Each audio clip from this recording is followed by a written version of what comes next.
Why was Jesus of Nazareth crucified? Because he made outrageous claims about himself. He claimed to be the one and only Son of God. Why would anyone take his claim seriously? Well, that all depends. If Jesus actually rose from the dead, then his claim to be God's unique Son carries considerable weight. On the other hand, if the resurrection never actually happened, then Jesus may be safely dismissed as just another interesting but tragic historical figure. Did Jesus rise from the dead? As we explore this question, we need to address two further questions. What are the facts that require explanation? And which explanation best accounts for these facts? There are three main facts that need to be explained: the discovery of Jesus' empty tomb, the appearances of Jesus alive after his death, and the disciples' belief that Jesus rose from the dead. Let's examine each of these. Fact number 1. The discovery that Jesus' tomb was empty is reported in no less than 6 independent sources, and some of these are among the earliest materials to be found in the New Testament. This is important because when an event is recorded by 2 or more unconnected sources, historians' confidence that the event actually happened increases. And the earlier these sources are dated, the higher their confidence. Moreover, the Gospels indicate that it was women who first discovered that Jesus' body was missing. This is likely historical because in that culture, a woman's testimony was considered next to worthless. A later legend or fabrication would have had men make this discovery. Our confidence in the empty tomb is further increased by the response of the Jewish authorities. When they heard the report that the tomb was found empty, they said that Jesus' followers had stolen his body, thereby admitting that Jesus' tomb was, in fact, empty. Most scholars, by far, hold firmly to the reliability of the biblical statements about the empty tomb. Fact number 2.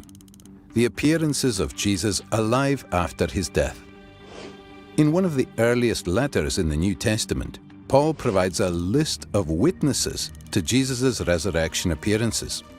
He appeared to Peter, then to the 12. Then he appeared to more than 500 brothers at one time.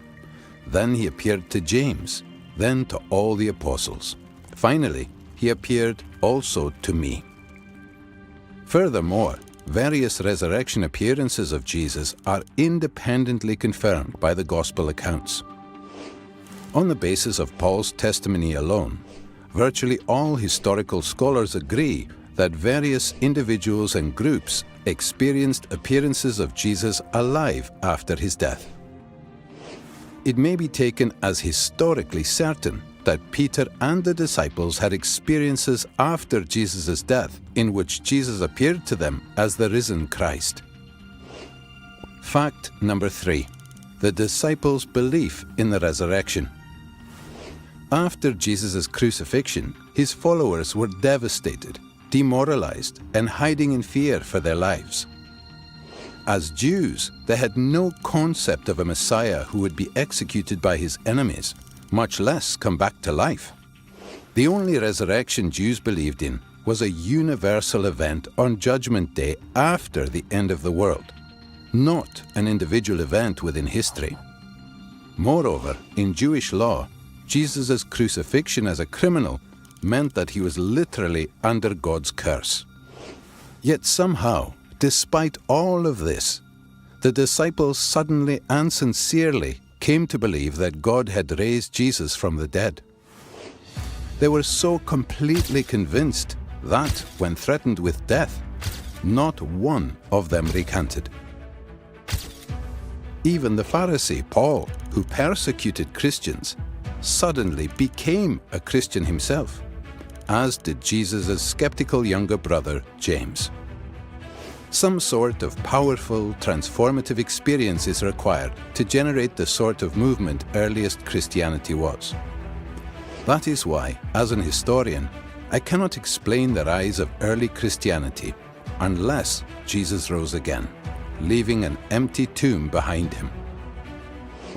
These three firmly established facts cry out for an adequate explanation. How do you make sense of them? Down through history, various naturalistic explanations have been offered to explain away these facts. The conspiracy hypothesis, the apparent death hypothesis, the hallucination hypothesis, and so on. All of these have been nearly universally rejected by contemporary scholarship. The simple fact is that there is just no plausible naturalistic explanation of these three facts. The explanation given by the original eyewitnesses is that God raised Jesus from the dead. If it's even possible that God exists, then that explanation cannot be ruled out.